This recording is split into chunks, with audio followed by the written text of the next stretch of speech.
Punters, g'day, it's Derby Day. Do we need to say anything more? Let's get stuck in. Shane Curlio, Mark Rhoden, Jack Dickens, and myself. Let's start with the Coolmore stud stakes. We're not going to fuck around because we've got 4 Group 1s to get through. Market as of Thursday morning has Indocongo and Extreme Warrior as joint favourites from Palele, Artorias, Home Affairs, and Kalos. Dickens, where are you starting? That it's a very, very good race, and despite all the drama and yarn that goes on, like, we've had to get Mark on the show, we've had to beg him. He didn't want to. He said, I haven't showered for 2 days. I said, Mark, fuck, please, just get in the shower, get on the show, would you please? You don't need a shave. You never need a shave. Just shower. Don't ever, just put a bit of water through it and get yourself sweet. And he's here because, despite what PVL's trying to do, this card is just littered, polluted with Sydney form. There's Sydney horses everywhere. Rule number 1, step number 1 at the mailbag. Rule number 1 is never force it. But one of the first sort of rules up there, Peter, is speed maps are key. Get them right. And it's very hard to do on Derby Day because there's so many Sydney horses. So speed map I have, and I want you to correct me where you think I'm wrong, please, Mark Rhoden, is as this. I've got In the Congo, Sort of State, and Home Affairs, sort of first 3. Yep. I think Bruckner can just do whatever it wants from 1. Palele and Gimme Par, I think, settled just in behind the speed. Extreme Warrior thereabouts. Kalos from 15 just does whatever it wants. Probably like forward of midfield. Mixed Moment, Marine 1, thereabouts. Marine 1 went back to last at the Valley, but it was a small field and it won where no horse won all night. It was a really nice performance. Overpass, Extreme Flight. Ranch Hand, I think, gets Mink's Moments back or Carlos's back, and then Ingratiating Battalion and Artorias brings up the rear. I think of the horse that, as a rule, we want to be on horses that settle forward to midfield in straight races. I worry where Ranch Hand gets to, but I think the price is really, really fair. I think the SP profile of it and Ingratiating versus some of the ones that are right in the market here on the Victorian side, like the Calluses and that you just sort of have to back them. I think the straight form's really good form. I think Ranch Hand wasn't suited last start, and it's an enormous price, and you can bet with confidence at that price. You don't have to have much on to get a heap back. So $34 there currently for Ranch Hand. What did you make of that map, Mark? Yeah, you got the real speed horses. You got right, I think. Home Affairs, the day it won at Rose Hill, just fired out of the gates from gate 9 and was a length and a half in front after about 100 metres. In the Congo and the likes of that weren't in that race. But he's got some early toe. Obviously didn't use it. Well, he was just about leading for a while on the Everest, wasn't he? So he could, if they decide that's the way to go, lead on his own, I think. But in the Congo is pretty quick too. So, no, I think you've got it pretty right. Sort of State might be a length off them. That's all I'd say. Mark, can I just quickly ask you, what's your thoughts on the Golden Rose form so far this season? Obviously, In the Congo had pretty much everything in its favour that day to knock off Animo, but how do you think the form's stacking up out of the race? Well, Animo's been pretty reasonable since. Aside from it, though, it's just been fair, but Rose Hill was pretty laney that day. It was up the inside. So the horses that, awful horse, Coast Watch, and even Star Tontes haven't really done much since, but they sort of had the saloon passage through. Hillel got beaten about 50 metres in the Golden Rose after being 3 wide and came out and won its next 2. So I think the form's strong. Okay. It was just one of those, looking at the race, the Coolmore, looking at the Sydney form versus the Victorian form more than anything, and you get In the Congo as joint favourite, Blinker's first time for Gay and Adrian with Craig Williams on board. Yeah. Is it that obvious? I don't know. I don't know how much sharper the blinkers make it. Obviously, you throw it on because this is their grand final for these type of horses. What price is Home Affairs? Yeah, I think that's too big a gap. He had the pattern to suit that day at Rose Hill, but that was a dominant win that day, and he showed he could do it both ends. So yeah, you've got to knock something off for the track pattern that day, but a horse with that much pace, then going toe-to-toe with Nature Strip next time out, I don't think it should be double-figure odds. That's just I haven't done the race in depth, but that's just a feeling of Sydney nights. And meanwhile, Palele's only had one start down the straight and ran 7th, beaten by Lightsaber. So I've got a small knock against that. Sorry, Curls. No, just with that, the Sydney 3-year-olds, they haven't been missed, have they? They've had a fair few runs, particularly a horse like in the Congo, and they haven't missed any of those big races on the way through. Is there anything there that's sort of not overly exposed to this preparation? Obviously, we've got Extreme Warrior, who progressed from a maiden to winning at Caulfield the other day. It was well back too, Curls, but I was sort of thinking the same way as you, but you'd hope to get $12 this horse. They've sort of said to you, as a punter's point of view, they said to you this race, good luck backing Extreme Warrior. It's the only one on the up. We don't want to take that on. And if you want to bet against it and against the Sydney horses, then you're going to have a good time here. I was just going to say that maiden to a stakes race form is exactly the same as Kalos. It won a maiden at Hawkesbury and then bolted in down the straight. So that's similar track to the race. What about the Toppy, who comes through a completely different form line? Behind 2 lengths Wild Ruler. Now, obviously that's like an open grade race. And then obviously last start at Caulfield, Saboteur XL in another open 1100 sprint where it SP'd 850, did run last, beaten 4.7. It stayed away from. It wasn't considered up to them as a 2-year-old. You're kicking up for it because it won the Magic Millions. Is that what this is about? He's always got his cheer him on a little bit. That's what we do here. No, well, it did go back and win in Sydney first up, and then. And what did he? But he started $26 in the slipper though. Got beat away. So they didn't rate him. Yeah, clearly. But obviously after that race, Hill Run went away and trialled, had a couple of trials. All I'm saying is it hasn't, it drops back to 3-year-old grade here. Is it any at all? It's just it's different form line. 2.2 Wild Ruler at the Valley. Started, 31s and then started 850 next start in that Saboteur XL race. Is there any? I think it's a. I think you can make those performances. Yeah, I think you can make a case for it, and especially if they've been up and in down the straight so far on Saturday, it's going to be suited. I think the 2 easiest bets to have if you're a smaller punter, or probably what I'm going to do as well, is Ingratiating and Ranch Hand. Ingratiating has SP profiles over a stack of these horses, and has what I value hugely is straight track experience. And it just sits behind, like we said, a lot of speed, good speed. It's probably not the spot to be 100%, but you're going to get $23, $34 come race. So I think they're the safest ways to go. And the most interesting horse for me by a mile is fucking Artorias. That is Griot's form. That's Cox Plate form. That's weight for age group 1 form. Yeah. And it's a grand final camp who are very, very, very good at training horses. It doesn't look like a setup I like, but then they know what they're doing, don't they? Yeah. So what do you do, Peter? That's my pick in the race, Artorias. I know it gets back and so forth, but this is a big capacity field. I know sometimes they do jog down the straight, but I just can't see how they'll be able to go that sort of speed. I just think they have to go quick up front, and for me, it's clearly the best type. I remember seeing it Blue Diamond Day. Can't wait to see what you and Jacko think out of the yard in terms of how some of these parade. If you're able to watch them parade, that is. This will also be the first time I've been out of the house in 2 years, and it's going to be race 7. So, yeah, you'll be fine. You get your eye in the first 4.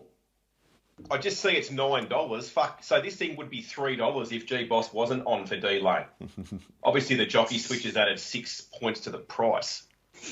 Is that what you're saying? Are we getting $9 because of G Boss? I think the market's sort of saying at the moment. Fucking back with G Boss. Yeah, that's why they're saying, oh, well, right, yeah, it is $1,600 back, so and it's going to settle last. If it was going to settle midfield, I think there's a lot of grey.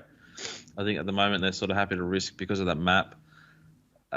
If it just gaps them and wins, it'll make a lot of sense. A lot of sense. Fascinated to see what the market does with this horse late. Yeah, I agree. All right, shall we have a look at the Cantala next? That's race 8. Race 8, yep. I think just on face value, these are the 2 slightly more interesting Group 1s on the card. Mr. Brightside's currently favoured at $4.20 from Shalo at $8.50. You've got Riadini and Arameo. $10 a piece. Ice Bath is 11, so Superstorm. Cascadian 12, Buffalo River 13. So pretty congested at the top there. What's your starting point here, Dickens? Buffalo River and Mr. Brightside, who the bot backed like 3 back at Ballarat, and I thought maybe we won't send this because it's been up for a while. It's now had Flemington in a Group 1 and favourite.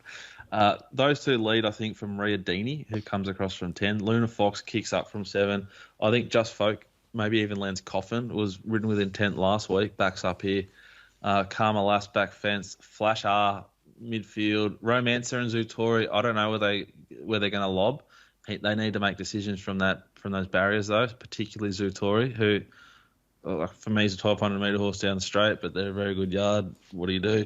Quantum Mechanic, King Magnus next. Arameo, back and buried. Charlotte, Superstorm, Cascadian, and Rob's horse, Ice Bath, or Sheen's horse, Ice Bath. Just those 4 just last in any order they want. Anyone disagree with that, with the Sydney horses, Mark, particularly? No, Rhoden went way too hard in the Epsom last start, and they will be looking for it to be ridden differently, no doubt. And most of the others that have been racing in Sydney have all drawn wide, as you pointed out. Oh, apart from Arameo, who gets back anyway. The other 2 are drawn 15 and 16 and a straight back, I think. I think if Rhoden shows any intent, who's riding? Rachel King. I wouldn't really know. Willow will love cover, you know. He'd ideally have 1-1 as opposed to outside lead or 1A. He'd rather that bit of cover. So I think it'll be there, particularly even if a horse like Zutori wants to go hard. But that's Luke Curry, so little piggy just flew across the screen. So there's no way he's digging this thing up and rolling forward, in my opinion. Linda will. Yeah, Linda leads at a good tempo on Buffalo River. It's a great booking. It's like an astute booking. Yeah, it really is. Big tick for the horse. She is absolutely airborne. Her ride yesterday, I think we launched into that the rest of the market followed us in on. Like, what a fucking ride. Steady on. It led and won. It pulled away from them. Anyone could have fucking sat on it. Anyone could have sat on it. It was a great ride. She stacked them and she got rolling. I loved that. I love how she's doing, and it was a nice bet, wasn't it, Shane? Oh, of course it was. Fucking, if you didn't back it, you wouldn't have mentioned it. Exactly. But I backed it. Steer job. I backed it, and it won. Yeah. Okay. Yeah. What about do you think of this race, Shane? Shane, thoughts on this race, mate? Well, it's pretty obvious, isn't it? The 16 Flash R with the Queensland form. Take 900s on Betfair late and thank me later. What the fuck is it doing there? I had a couple of guys. Now I'm a bloodstock agent. Now that I'm a bloodstock manager, I had a couple of clients call about this horse, and I said, buy it. This horse has got very good ability, and you look through its form. It's had 6 trainers. I think the latest one might be his 7th trainer. Started in North Queensland. 1 week it'd run over 2,000 metres. 2 weeks later it'd be over 1,000. 10 days after that it'd be over 3,200. It's the most bizarre preparation I've ever seen for a horse that has reasonably good ability. And who's riding it? Local jockey Madeline Wishart, who... So what's the go? She's allowed to come here and go straight home? Are we allowed to go to Queensland now? I don't understand. No, you're not, but they are. No, Anastasia still has a no dickhead policy in place. That's why you'll never leave. She won't let you back in. Can't get back in. But my kids are up there. I don't give a fuck. Madeline Wishart has, obviously, if you look through the thing there, like a long association with this horse, it got bucked off. She got bucked off this horse one day and then come out and won the next start in a listed race at the Gold Coast, from memory, or something like that anyway. So, yeah, like I said, strange prep. I hope they enjoy the experience. Yeah. I've got nothing else to add to this race. I really, have a look at these. This is a terrible, terrible race for $1 million, Group 1, over a mile. All right. No interest whatsoever. Mark, this is my angle here, right? So, Rhoden, as we both know, went way too hard there last start. It's going to settle outside the leader here, and it will have Linda Meach dictating the pace. Now, if there's any camp in Australia that can keep a horse or get a horse back up after a brutal run, it's Gay and Adrian. It will just have Linda Meach dictating the pace. She'll get a perfect speed up front for Rhoden, and it will be strong going through the line. You go back 2 starts, it was beaten 0.8 of a length by Very Elegant at Weight for Age. that's clearly the best form here, and we're getting double figures. Yeah, and I mean, I backed it in the episode, and I just sort of had to off that. The weight for age form where the weight drops are pretty tried and true sort of method in those big miles at Randwick. Was worried about the map, and I was right to be, because it was an absolute shit show. It was World War III up front that day. Now, yeah, if you think it's only going to be an even tempo, then you're right. That is extremely strong form. How much weight's he got this time? 55. Yeah, 51 in the Epsom, but it's probably that much stronger, that much weaker a race, I suppose. Yep. Yeah. It's an obvious bet, isn't it, at the price? It's an easy one to have. Yeah. Yeah. I think Mr. Brightside will start favourite and probably win. It's going to get the perfect run. Craig Williams suits his horse big time. The big track, Craig. Perfect map for Craig. I think Charlotte will be the best of the closing horses. It's a horse with a good amount of upside still. And I think Quantum Mechanic number 10 is the best roughie in this race. I think it's going to get an okay run. Needs a little bit of luck early. I think it helps Craig, just like you said, Pete. Like it's going to help Rachel King. Like Linda's going to help this race be well run, and it's going to suit horses who settle in the first sort of 6 horses here, and that's going to be the favourite. So I just think it's going to be really, really hard to beat. Okay. Let's jump back to race 5. That's the Empire Rose, the Group 1 Everton Mile for the fillies and mares. You've got Tofane favourite at 370, Mystic Journey 550, Colette 7, Flying Mascots 10, Still a Star 11, the Kiwi Amaralina is 17, and Hungry Heart's the same. Well, let's just start by saying if Flying Mascot's 10 into 5s, it's probably going to win by 6 lengths here. This, like what happened last week, and it backs up off it. Scary stuff. Obviously, it was a bit sloppy, that track there, and I enjoyed that, but this thing grew wings, so just big watch it in the market. Speed map, punters. The hardest of the day. I think Flying Mascot has enough speed to lead, but they didn't last week, and it pissed in, so they're not going to lead here, you'd think. Mirror Vision, Harmony Rose could roll across from 10 and 13, I thought. Mark Rhoden, but not sure. Prior to Jenny, Still a Star thereabouts. Then the next sort of lot, Tofane, Amaralina, Nimali, and then Cirillo Miss, I think, sneaks from 15. There's just too much speed inside it, particularly the Sydney horses. If the Sydney horses, Mark says, don't go forward, then Cirillo Miss might. Colette, Kiku, Sierra Sue, worse than midfield, Hungry Heart and Stain and Snick from the wide draws go back to last. Mystic Journey could settle wherever it wants. It is quick enough to settle wherever it wants. But with Luke Nolan on, I'm leaning towards lack of intent, and I think just midfield maybe slightly worse. And you're going to the sphincter, if you back it, which I already have, is going to tighten. You're going to get the shits when they settle, and then you're going to have Stack a Pony like coming into the bend as the good horse. Like, and they're all good horses start to get through their gears. And you're just going to be waiting there, hoping that Luke's behind the right horse. I think she's fucking airborne. I think she'll win, but she just is going to need a lot to go right mid-race, and Luke's going to need to find a little bit of luck. Particularly, he's going to need more luck if he doesn't find any intent early. It's pretty interesting, isn't it? Because like it doesn't need luck. Like it just needs to be ridden properly. If you owned it, it would just be bro. It would be like real clear. I want you to settle on the first 4 horses. But some of its biggest efforts have been when it's been on those fucking hot tempos and been like right on speed and just too strong. Yeah, but I'm trying to map, like we've talked about this on Midweek Masterclass. We've talked about this on Q&As. I'm trying to map for the most likely scenario, not for what I think they should do. I understand. I'm just saying it's like there's no need. There shouldn't be any need to have fucking luck in the equation here with this horse. Yeah, I agree. But like you say, we'll just jump and we'll balance up and we'll let her just get in a rhythm and leave her where she's comfortable. I think we're fucking 6 off him. I think Still a Star's going to get a great run again. And before we keep dribbling and yarning, also Tofana gets a lovely run whatever happens. But Mark, what do you think Harmony Rose Mirror Vision map wise? Only one option is to go forward from those gates. Yep. I would say Harmony Rose's best when it is on pace anyway. I think. Didn't Kath just snick heavy once? I remember you erupting or someone erupted. No, there was Rachel. It missed the start half a length, and that was the day it mapped to lead in an absolute walk on a dynamite leaders track, and it missed the start half a length, and she just sat on like a statue and ended up about 6th. What about Kathy the other week with the helicopter cam just whipping it to get it into a like one out, one back? Who was crazy. That? Kathy. Oh, right. Sorry. Yeah. Still love her. Anyway, sorry, distracted. Yeah. Well, that was Rachel anyway on Harmony Rose that day. But they go forward for sure.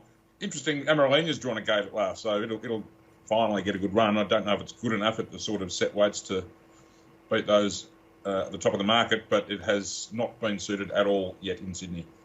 It's going to get like the grouse run and be even more suited by if Luke Nolan does lack intent here. She's a good horse. I think she won the New Zealand Oaks or something, so perhaps wants a bit further, but I think she's only third up, so 1600's okay. And like I say, just drawn terribly both runs in Sydney so far. All I'll say is remember last year's edition. It looks... Is this the race where I took the big price or the good price? Mystic Journey. Journey. It crunched and it never got out. Yeah, I remember that. It sort of just looks like another replay of that, doesn't it? What won that, Odium? It was Shout the Bar. Oh, that's right, Ollie. Go, Bob. Yeah. Oh. Yes, well, you wouldn't be surprised to see Tefane win, and it's the horse with the form. It has form behind proper horses. Yeah, and why didn't it go to the invitation? Oh, because it's not a Sydney horse. It didn't get invited. I don't know who invited PPL. It's like that's a good question. Did we work out who invited them all? It would have been. She would have been invited. Bloody Media Award got invited. Mm. Yeah. Tefane must have got invited as well. It was one of those things where like it was going to be pretty like tight event, and then they sort of realised halfway through, fuck, no one's coming, so they started inviting everyone. It's a pretty neat effort. It's been a length in centre fires and 3/4 of a length. I am thunderstruck. Oh, Wrinkles Williams will just have her in the right spot and making sure that she's strong enough that last furlong. Yeah, so but obvious yeah, one. we should Obvious one for me. We should have used this. It's a little bit of a wrinkle with Mystic Journey is the map. That's how you want wrinkle. We haven't mentioned Colette. Done this job for us last time. God bless it. I just don't like the map enough. It'd want to win this. It'd want heavy, I reckon. Bit of rain. If Steinem beats at home, I'll be shocked.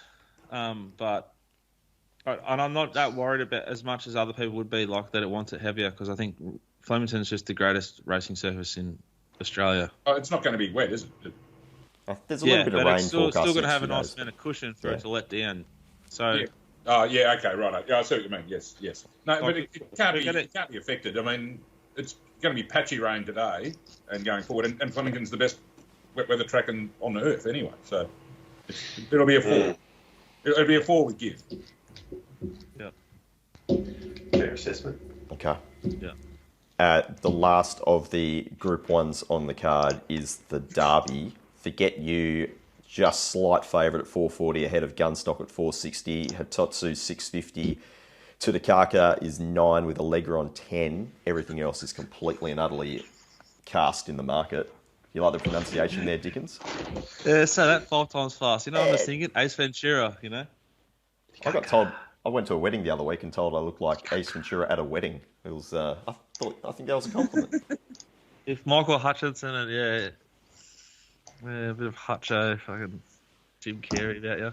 Rubber neck. You must have been extremely fucking high or extremely drunk if you're copping Ace Ventura as a compliment. Yeah. That is a compliment. I think that just means memorable. Memorable character. Get the intern to wedge in a photo of Ace Ventura right now. Yeah. Okay, speed map. Character, zoom on, roll forward. Commander Harry rolls forward. Jungle Magnate and Gundeck get just beautiful runs from good draws. Allegron, Gunstock, and Cerberus. Now, Allegron's going to get in. Gunstock and Cerberus. I think Cerberus should roll forward from that wide draw, and that's shown enough speed to do that. I don't know what they're going to do with Gunstock. It's like the Mystic Journey, like it's a real wrinkle. There's a lot of wrinkles, and it's on steroids. Hitotsu gets a nice run. Forgot You gets a nice run midfield. Akiro sort of just will kick up, I assume, from that good draw, as will Tawaters, Sebastian, the Fox, Clyde thereabouts. I think Tatunka, Cheerful Moment, Raging Bull, El Rocco, King of Pharaohs, and Spirit of Gaylord, if they get it run, they all have to sort of go back from wide draws. I think Gunstock's favourite to go back from that wide draw, Has to be. gives gives the other horses a fair advantage, you'd think. It's just about how the track's playing and how much of a disadvantage it is to be circling from last. We've seen this horse can sustain a really strong close. Every sectional suggests it's going to sustain a really strong close at the bigger trip. But, some of these derbies, as we know, was Pagans last year or the year before that? I can't remember. Last year. I tried to block it out of my mind. But that was one of the most disgraceful tempos of all time. So it'd be really hard to sort of circle them in a big field like this off a tempo like that. I anticipate a stronger tempo. What do you think, Mark? Has to be, doesn't it?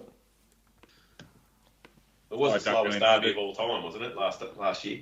So you'd anticipate it to be quicker than last year. Apparently, just off topic, you know how it's a complete circus down here with the CT scanner. Oh, yeah. Apparently, Danny has none. He's 2 from his last 50, and Young Werther was the last horse to go through the scanner. Oh. And got scratched. He's absolutely cursed.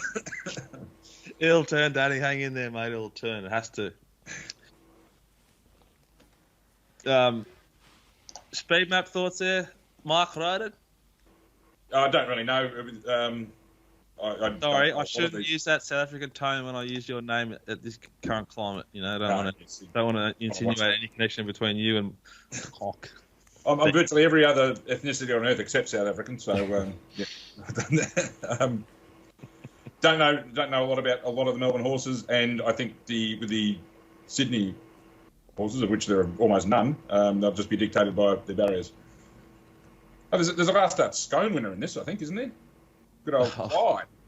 Went really well for Scone there in the 58. Marked at $500, $501. Ooh, don't be surprised.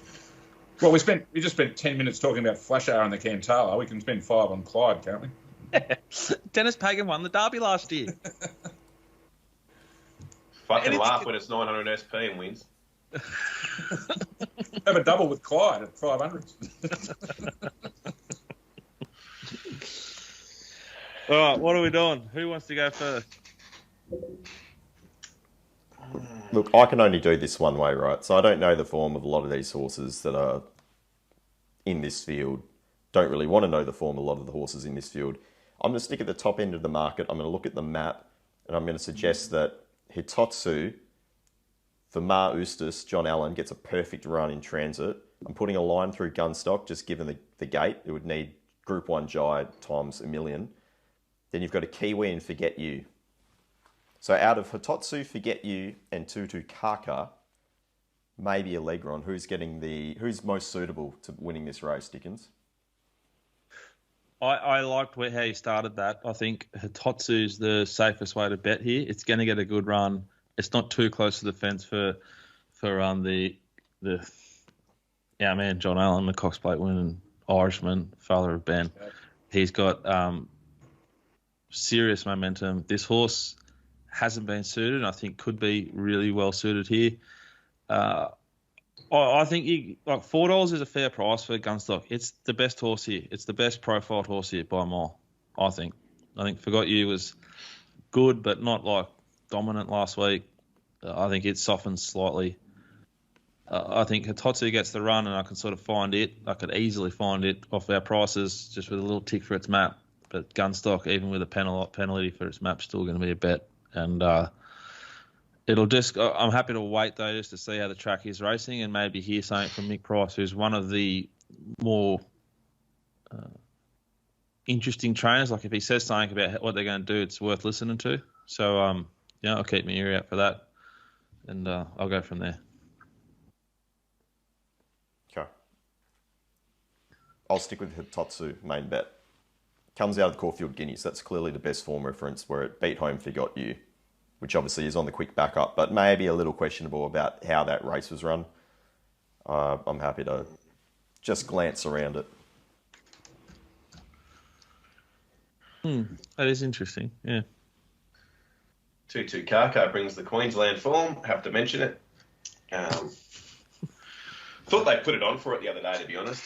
I wasn't that impressed with its last furlong. They run no time, I Yeah. You wanted to label Animo the best horse in Australasia in the last 7 days, and the Hitotsu's the form. Yeah. The rest are just B-grade form. Well, what's your like traditional sort of much more experienced position mark 1600 to 2500? The traditional, much more experienced view is hate it. Yeah. In one hit, yeah. So but that's would we before say Australian trainers get could a train. price? Sorry, what was that? We might be favourite to get a bigger price come the jump.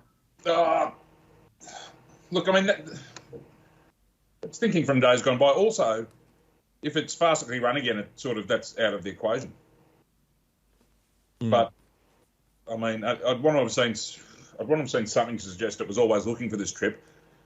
I mean, look, history's littered with horses who had a class edge winning derbies, even the Sydney Derby. You know, Mahogany won both derbies, and it later on was winning 1,000-metre races in its career, but it was winning at 2,500 as a 3-year-old.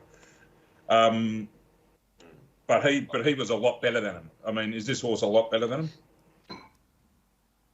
I'm just backing the trainers to be a lot better than most of the trainers here with regards to stays. Yeah. They're almost all day bets at 2,500 anyway, aren't they? So. Exactly. I reckon that's a great point. You know, you talk about traditional lead-ups and all that sort of shit. That's when Bart Cummings was the leading trainer in Australia, and there was no one else that trained in this country with any European experience. And I think Mar and Eustace, we've talked about 2,200 metres and beyond, and they're stable, and they can produce one to win first up 2,000. Yeah, well, they've got that real European flavour, that stable. He spent 6 months there when he was rubbed out for whatever he did, and Eustace, he sounds like he's from over there somewhere to me. So, and it wasn't a 6 Bree Caulfield Guineas, as we know. It was a brutally run race. So fastest of all time since they started recording them. Yeah. Okay. Very good. Dickens, do you have a best bet for the punters at home? Do you have something else on the card that stands out? I have a bet. We'll spend 200. That seems to be the nice number to spend. And I also have a question for you, Peter. Good. A racing question, so don't stress. This horse, Samizdat, in race 4, jumped out as good as 2 very nice horses in the last, which is September Run, who I think you have to back. Track and trip horse. Miles back in grade, been going well. If it's going to win again, this is the race. Also, Written Beauty, who's now with Waller. Samizdat was catching him on the line in a jump out down the Flemington straight. Goes to race 4, where I think Camel Passer is just the easiest bet of all time to have. It's the only track and trip horse in this race, and I love track and trip horses down the straight. So $200 Camel Passer. Yep. Race 4, number 2. $3.80. Yep. But what do you think about this Samizdat? It's a WA horse who I've asked you about a couple of times and you completely dismissed. Just said, nah, won't be ready or won't be winning. That jump out was very, very sharp. I like the horse back in distance. It seems counterintuitive for a lot of racing people because it settles back and it always flashes home, but it needs that tempo up front to be able to show its turn of foot. Now, I'll point out that probably the most similar track that we have over here to Flemington is Pinjarra. In terms of the general straight, they obviously do straight races down Pinjarra as well. Samizdat has a really good Pinjarra track record, whether it's with a bend or down the straight. He hasn't raced down the straight as such, but he still has the time to wind up. I really like that as a setup. He'll be able to camp there. I'll be having something on a silly price. Okay, cool. Right, well, best bet is race 4, number 2, Camel Passer. But the Mailbag's very own Bloodstock manager, the CEO of Bloodstock at mailbag.bloodstock.com.au, Shane Curlier, has been active, and we've struck a blow. Head to themailbag.com.au immediately if you want to find out what we did and get your opportunity to grab a share. It's cheap. It'll go very, very quick. Merch for days in the shop. Shane, anything you want to say about the horse? No, just jump on there and just sign up to the expression of interest form. You'll get some information soon. We've brought a nice Country Cups horse for the Western District of Victoria that our man Jackson Oldham has lined up the data of what it's been able to produce and when and on what conditions. And I don't want to go the early crow here, but just make sure that you've free yourself up for the Warrnambool Carnival in May, Jack. Seem to have a kid every second Warrnambool, or it's COVID. Anyway, that's us. Head to themailbag.com.au. Download the app if you want to bet with people who win. Have a great week. Enjoy Derby Day. What a great day. I'm actually going to the races. Can't wait.